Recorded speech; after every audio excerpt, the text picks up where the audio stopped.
दोस्तों जय मसीह। बेहद बेहद खुशी है कि एक और वीडियो के साथ आपके बीच में इस वक्त में मैं आपके पास में पहुंचा हूं। फेसबुक और यूट्यूब पर या इंस्टाग्राम पर अगर आप लोग देख रहे हैं तो खूब शेयर करें। मेरे साथ में बैच नंबर 27 इस वक्त में बैठा है। मसीह मंथन बैठक शॉर्ट टर्म बाइबल कॉलेज के स्टूडेंट्स ही यहाँ पर बैठे और मैं चाहता हूँ कि एक बार जरा हाथ कर दीजिए। क्या बात है, वंडरफुल। और थोड़ा यहाँ पे भी दिखा दीजिए कि कुछ लोग यहाँ पे भी बैठे हैं। और मेरे साथ में है दिनेश सिंह जी, और वो जो हैं 5 दिन का 40 घंटे के हिसाब से उन्होंने जो है Bible college short term Bible college यहाँ पे किया है। आइए उनसे सुनते हैं कि उन्होंने क्या सीखा। Yes brother. सबसे पहले आप सबों को जय मसीह, जी। पास्टर को भी जय मसीह। तो मेरा गवाही ये है, मेरा जो प्रभु का यीशु मसीह को मैंने जाना वो 2011 से, बट मैं 2011 से तो प्रभु को जाना, उस पर विश्वास किया, पर मेरे ज़िंदगी में कचड़ा जीवन था। क्यों कचड़ा जीवन था कि मैं जिस जगह में रहता हूँ, जिस क्षेत्र में रहता हूँ, जिस गांव में रहता हूँ वो कैथोलिक हैं। और मुझे ये लगता था मैं मसीह को तो स्वीकार कर लिया हूँ, पर मैं उस कैथोलिक चर्च में जाता था क्योंकि जिस पास्टर ने सुसमाचार सुनाया मुझे, उस पास्टर का कोई जगह स्थानीय चर्च है या नहीं। तो मैं जैसे प्रचार किया वैसे मैं यीशु मसीह को एक्सेप्ट कर लिया, लेकिन मेरा यही है कि मैं गलत चर्च में जाता था। लेकिन जाते जाते 2020 में मेरे दनियल सर का एक वीडियो पहुंचा। वो वीडियो ये पहुंचा कि अपना जो बैकग्राउंड बताइए, और उन्होंने बोले कि मैं रोमन कैथोलिक बैकग्राउंड से आता हूँ। मेरा दिमाग चकमका गया। मैंने सोचने लगा कि कैथोलिक चर्च में क्या चीज़ ऐसे है जो इन्होंने अपना वो चर्च कैथोलिक छोड़कर एक नया जो कि अपना जो मिनिस्ट्री खड़ा किया है। तो मैंने ये सोचने लगा और मैंने उसी समय से मैं छोड़ दिया। छोड़ने के बाद मेरे घर वालों को भी मैंने बोला कि कैथोलिक चर्च ये बेकार है, मूर्ति पूजा है, तो हमने नहीं गए। नहीं जाने के बाद में हमने घर में अपना विनती प्रार्थना आराधना हम करते थे। उसके बावजूद मैंने सोचने लगा बपतिज्म के विषय में भी, क्योंकि 9 साल मेरा बपतिज्म नहीं हुआ था। उसके बाद में बपतिज्म के विषय में सर बोल रहे थे और वो वीडियो मैंने देखा, तो मैंने ये सोचा कि जब कोई पास्टर अगर मिले और उस चर्च में मैं जाऊं तो किस नाम से बपतिज्म होगा, क्योंकि पिता पुत्र पवित्र आत्मा के नाम से बपतिस्मा है, पर कई जगह में एक नाम से यीशु के नाम से बपतिस्मा देते हैं। इस विषय में मेरा सोच हुआ, पर मैंने कुछ दिन ऐसे ही बीतते गया। पर मैं प्रभु से प्रार्थना किया, प्रभु मैं तो गलत शिक्षा से मैं निकला हूँ और घर में। जी दिनेश जी, आपने अभी बपतिस्मा का जिक्र किया है। आपका बपतिस्मा कैसे हुआ वो बताइए जरा। पिता पुत्र पवित्र आत्मा के नाम से, और एक बार डुबाना। एक बार डुबाने से। जी। तो पहले कहाँ जाते थे आप? वो क्या करते थे? वो कौन से नाम से देते थे? वो क्या करते थे? वो जैसे कि मेरा जैसे कैथोलिक चर्च में होता है वो। अच्छा। जी। वो वाला बपतिस्मा भी मेरा हो चुका था वहाँ। अच्छा, वो यानी कि छिड़काव का। और एक नाम का बपतिस्मा का जिक्र आपने किया, वो कहाँ होता था? वो मतलब कि जैसे सुनता था मैं वीडियो में। अच्छा। वीडियो तो में एक सेकंड में रोक देता हूँ क्योंकि बीच में बात निकला तो उसको भी क्लियर कर देते हैं। आप लोगों को मैंने सबको बताया था कि बपतिस्मा का जो सिद्धांत है, डॉक्ट्रिन, बहुत ध्यान से सुनिएगा आप लोग भी, खास करके वन गॉड वाले। और उसका नाम क्या है? बर्नर्ड, क्या है? Doctor William Branham. उनकी जो टीचिंग फॉलो करते हैं, तुम लोग भी ध्यान से सुनो। मैंने क्या कहा था कि डॉक्ट्रिन बनता है किस पे है? के लिया। पतरस ने कहा तो उन्होंने लिया, उसने कहा तो इन्होंने लिया, तो लिया पे डॉक्ट्रिन नहीं बनता। जीसस ने कहा go and baptise them, this is the application. और ये है डॉक्ट्रिन, और ये है मैंडेटरी, और ये है ग्रेट कमीशन, और ये है आदेश। तो यीशु ने कहा जाओ और दो, लेकिन पतरस ने क्या कहा? तुम लो। तो लिया पे डॉक्ट्रिन नहीं बनता। यीशु ने कहा पिता और पुत्र और पवित्र आत्मा। अच्छा, कुछ चिरकुट लोग, आजकल हम लोग नाम दे रहे हैं ना इन लोगों को, कुछ चिरकुट लोग या फिर अलग टाइप के लोग, अलग बुद्धि वाले लोग कहते हैं कि नाम क्या है। तो वो क्लियर भी हमने कर दिया कि नाम क्या है। और अगर वो जानना है बोल दीजिए, यहां आना है। हम सब सारा पत्ता नहीं खोलेंगे, एक बार इधर आ तो जाइए। अच्छा, दूसरी चीज आपके वजह से आपके कंधे पे बंदूक रख के इनको मार देता हूं गोली, आत्मिक गोली। डैनियल भाई, आपका एक नाम के बपतिस्मा पे हम आपसे डिबेट करना चाहते हैं, तो आज स्वागत है, इधर आइए ना। फिर आप कहीं से भी आओ, इधर आओ, मैं आपको पूरा संभालूंगा। और यहाँ पे हमारा पूरा सेटअप है, आपका बकायदा शूट करेंगे। आप उसको फेसबुक पे चढ़ाओ, यूट्यूब पे चढ़ाओ, इंस्टाग्राम पे चढ़ाओ, जहाँ चढ़ाना चढ़ाओ, हम भी चढ़ाएंगे, तुम भी चढ़ाओ।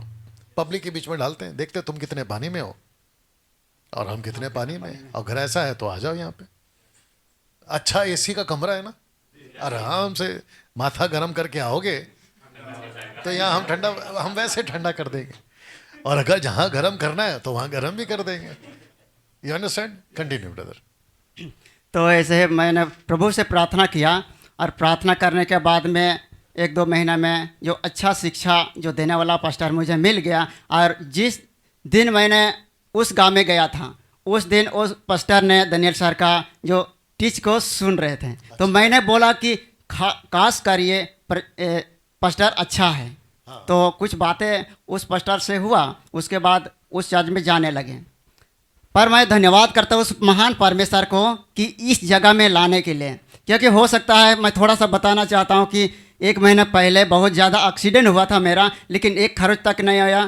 क्यों? परमेश्वर ने संभाला और मैं यहाँ आ पाया। हो सकता है मैं उस जगह में मैं एक्सीडेंट हुआ और मर जाता, हो सकता है मेरा हाथ पैर टूट जाता, तो नहीं आ पाता।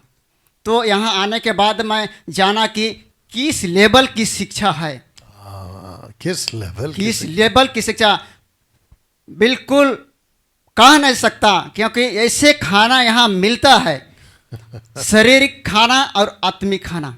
बिल्कुल यहाँ एक बार आके देखिए आप, ताकि आपको पता चल जाएगा। सृष्टि की बातें आप सीखेंगे, और जो यीशु मसीह जो क्रूस पर चढ़ा, और उस क्रूस की बातें क्या है मैं तो कभी समझता भी नहीं था। लेकिन इतना मैं कह ना सकता कि इतना गहराई की बातें सर ने सिखाया। और जो तंबू की बातें हुआ उस समय शायद मिलाप वाला तंबू, आपको पता नहीं है शायद। मैं बीच में बैठता था, मेरे आंखों से आंसू छलक रहे थे। सच में परमेश्वर मेरा गवाह है इसके विषय में।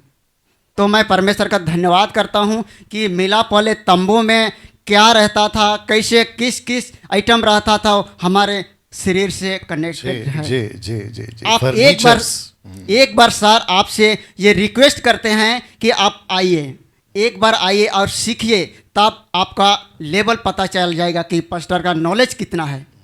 परमेश्वर इतना अद्भुत रीति से यहाँ रखा और हम सबों को बचाया। उस महान परमेश्वर को मैं धन्यवाद करता हूँ। क्योंकि आज ये सर नहीं रहते, एक दिन हो सकता हम खरी शिक्षा नहीं सुनते, मर जाते, नरक ही चले जाते हैं। मैं तो ये समझता हूँ। क्योंकि मैं इनके, माफ़ी चाहता हूँ आपको रोक दिया, इनकी बातों में अभी जो बोले ना कि अगर खरी शिक्षा नहीं मिलते तो मर के नरक चले जाते, तो इसका मतलब ये भी हम लोग बोल सकते हैं अभी। और हमारी बात नहीं हो रही है, मैं सबकी बात कर रहा हूँ जो 10 का अच्छा प्रचार करते हैं, उनको सलूट है। इसका मतलब ये बोल सकते हैं कि उद्धार पाके भी कोई फायदा नहीं है नहीं। अगर खरी शिक्षा ना मिले तो बताइए, ये अलग मुसीबत है। पहले संसार को छोड़ो, फिर अपना जो भी पत्थर लकड़ी के जो हैं प्रतिमाएं उसको छोड़ो, फिर रिश्तेदारों से मुसीबत अलग से वो पंगे लो कि भाई तुम तो हालेलुया वाले बन गए, तुम तो बाइबल वाले बन गए, यीशु को मानते हो। उन सब का सामना करके जैसे तैसे मन को मार के नशा, दारू, गुटखा, सिगरेट सब छोड़ छाड़ के इस आशा में बैठे थे कि स्वर्ग जाएंगे। लेकिन पता चला कि अटक के पड़े थे जिब्रिश वालों के पास, दशमांश वालों के पास, जैसे आपने कहा कि पेटू सेवकों के पास में। लेकिन उसके भी चलते हम चले जाते, जो भी अभी आपने कहा, नरक में चले जाते। तो फिर उससे तो बेहतर था कि भाई दुनिया में मजा कर लो, अगर खरी शिक्षा नहीं अपनानी है तो। क्योंकि वैसे भी नरक जाओगे, वैसे भी नरक जाओगे। उद्धार पाना काफी नहीं है, यीशु के पीछे चलना जरूरी है ना। एक वचन पढ़ो नथानियल, या मैं पढ़ देता हूँ, रुकिए, मेरे पास माइक भी है, आपको दिक्कत हो जाए। दिनेश जी बीच में आ गया है ना, तो इसको भी बोलना पड़ेगा ना। यूहन्ना की किताब उसका 8वां अध्याय है, और वचन अगर मैं गलत नहीं हो 30 को पहले पढ़ते हैं। अच्छा, हाँ 30 से ही पढ़ते। यूहन्ना की किताब उसका 8 का 30, यानी कि the book of John chapter 8 verse 30 लिखा है, पर ये बातें कह ही रहा था कि बहुतों ने उस पर विश्वास किया, बहुतों ने उस पर विश्वास किया। तब यीशु ने उन यहूदियों से जिन्होंने उसकी प्रतीति की थी कहा, यदि तुम मेरे वचन में बने रहोगे तो सचमुच मेरे चेले ठहरोगे। और फिर वचन 32 क्या कहता है, सत्य को जानोगे तो सत्य तुम्हें स्वतंत्र करेगा। अब इसको मैं क्या बोलूं, वचन 30 क्या कहता है, बहुतेरों ने विश्वास किया। लेकिन वचन 31 क्या कहता है, वचन पे चलने वाले ही चेले हैं। तो विश्वास करना काफी नहीं है, वचन पे चलना जरूरी है। बताओ, और यही आपने क्या। Continue brother. तो आगे कुछ और कहना चाहता हूँ कि मुझे जितने लोग जानते हैं, खासकर मैं ये समझता हूँ जिस पास्टर से मैं प्रभु यीशु को जाना, क्योंकि चमत्कार करने वाला है, क्योंकि देखते हैं, मुझे पता है। सर आप भी सुधर जाइए, मैं बिल्कुल सटीक कहता हूँ, सुधर जाइए। आप चमत्कार करते हैं, वो चमत्कार आप परमेश्वर की ओर से नहीं है। मुझे पता बाइबल का कुछ कुछ ज्ञान है, इसलिए मैं कह रहा हूँ, क्योंकि बाइबल से मैच नहीं करता। और मैं ये कहता हूँ, मुझे जितने लोग जानते हैं, एक बार यहाँ आइए और सीखिए कि यहाँ आकर आपका नॉलेज बढ़ जाएगा। राइट, बिल्कुल बढ़ जाएगा। ऐसे 2 दिन पहले मैं घर पे फ़ोन किया था, हाँ। तो कैथलिक लोग वहाँ हैं। अच्छा। मैं यहाँ आया, उसको पता चल गया सबको। वो लोग क्या कहते हैं, फादर बनने गया है दिनेश। ओ फादर, मैं किसी के फादर हूँ तो यहाँ आकर मैं फादर बनूंगा? हाँ, मैं तो उस महान परमेश्वर का काम करने के लिए यहाँ शिक्षा पाने आया हूँ।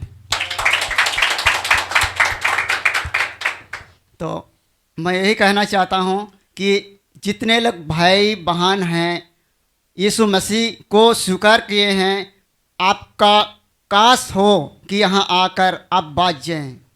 आप बाहर ही की दुनिया में आप देखते हैं, जैसे यहाँ से शायद आप नहीं देखे हैं, लेकिन मैं थोड़ा सा कहना चाहता हूँ कि यहाँ जली लगा हुआ है इस दीवार में। हाँ। यहाँ से हम देखते हैं तो बाहर बिल्कुल हरा भरा दिखता है। अच्छा। लेकिन अंदर में जाने से शायद कीचड़ होगा। हाँ हाँ बिल्कुल, बिल्कुल। अरे सर, कीचड़ भी है, सांप भी है, बिल्कुल बिच्छू भी है, सब है। उसी ही तरह आज के सेवक लोग हैं, अच्छे अच्छे पहनते हैं बारिश, अच्छे अच्छे उनका जुबान में बातें निकलते हैं, लेकिन उनके अंदर में क्या है?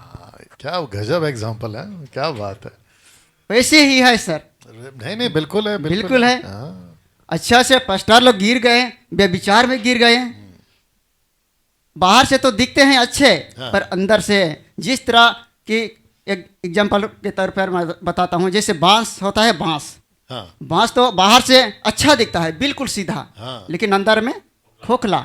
हाँ। परमेश्वर के वचन उसी तरह अंदर में नहीं रहेगा तो उनके जीवन में खोखला है। बाप रे। तो सर, आप लोगों से मैं ये रिक्वेस्ट करता हूँ कि आइए, एक बार मुंबई आइए। एमएमबी इस मसीह मंथन में जो खरी शिक्षा मिल रहा है, आप लोगों से ये रिक्वेस्ट है कि एक बार आके देखिए। जैसे हम भी सोचे थे कि पता नहीं जा पाएंगे कि नहीं, लेकिन परमेश्वर का धन्यवाद हो कि यहाँ लाए परमेश्वर। मैं तो वही फिर से और मैं कहना चाहता हूँ कि जिस हादसा हुआ था 1 महीना पहले, मेरे वाइफ को बहुत ज़्यादा चोट लगा है। मैं यहाँ से वहाँ तक काफ़ी दूर में चला गया था, लेकिन एक खरोंच तक मुझे नहीं लगा। बाप रे। उस महान परमेश्वर को मैं धन्यवाद करता हूँ। उससे पहले टिकट हो गया था यहाँ आने के लिए। मैंने सपना बहन से भी बातें किया, फिर सिस्टर ऐसे हम लोग हो गए थे, लेकिन मेरे को तो कुछ नहीं हुआ, कुछ भी, एक भी चोट खरोंच तक नहीं लगा। आप सोच सकते हैं उस महान परमेश्वर ही बचाया। तो परमेश्वर का धन्यवाद हो। मेरे को यहीं तक। गुड। सो बहुत बहुत शुक्रिया ब्रदर, आपने दिनेश जी की गवाही को सुना। बैठिए ब्रदर। आपने दिनेश जी की गवाही को सुना है और मैं समझता हूँ कि बड़ा प्रभाव आपके जीवन में पड़ेगा और वो बार बार क्या। अच्छा दिनेश जी वापस आइए, आपका नंबर सबको दीजिए अगर आपको नंबर देने का है, अगर आपको एतराज़ ना हो। इंग्लिश और हिंदी में जैसा ठीक लगे आप बोल दीजिए आपका नंबर, ताकि अगर किसी को रांची झारखंड और ख़ास करके कैथलिक समाज, देखिए कैथलिक हो, प्रोटेस्टेंट हो, कैरिस्मेटिक हो, मेनलाइन चर्च हो, बैप्टिस्ट हो, और क्या है, आप दुनिया के किसी भी डिनोमिनेशन के क्यों ना हो, इससे बड़ा कोई नहीं है। है कि नहीं? सब कुछ ये है ना। तो जो इसमें लिखा लिखा है उसी को लेके चलना है। तो अगर कोई आपको कॉल करना चाहे तो आपको है ना नंबर दे दीजिए। तो आप अगर मेरे से कांटेक्ट करना चाहते हैं तो मेरा नंबर मैं दे रहा हूँ, हिंदी में बता रहा हूँ, 62 57 54 067। इंग्लिश में 62 से। हाँ, नो प्रॉब्लम नो प्रॉब्लम। इसमें आपका नंबर कहाँ है? इनका नंबर बताओ जल्दी से। ओके, मैं बता सकता हूँ लेकिन थोड़ा सा आराम से, रिलैक्स रिलैक्स। 620 हाँ। 5754 067। अरे वाह, बिल्कुल अभी हो गया ना रॉकेट की तरह। तो जी, तो पॉज करके इनका नंबर आप ले सकते हैं। पॉज का मतलब रुका के आप इनका नंबर ले सकते हैं और आप इनको संपर्क कर सकते हैं। इनका नाम है दिनेश सिंह, राइट सर? जी। ओके, थैंक यू भैया, गॉड ब्लेस। ओके, मिलते हैं अगले वीडियो के साथ। प्रभु आपको आशीष दे। जय मसीह।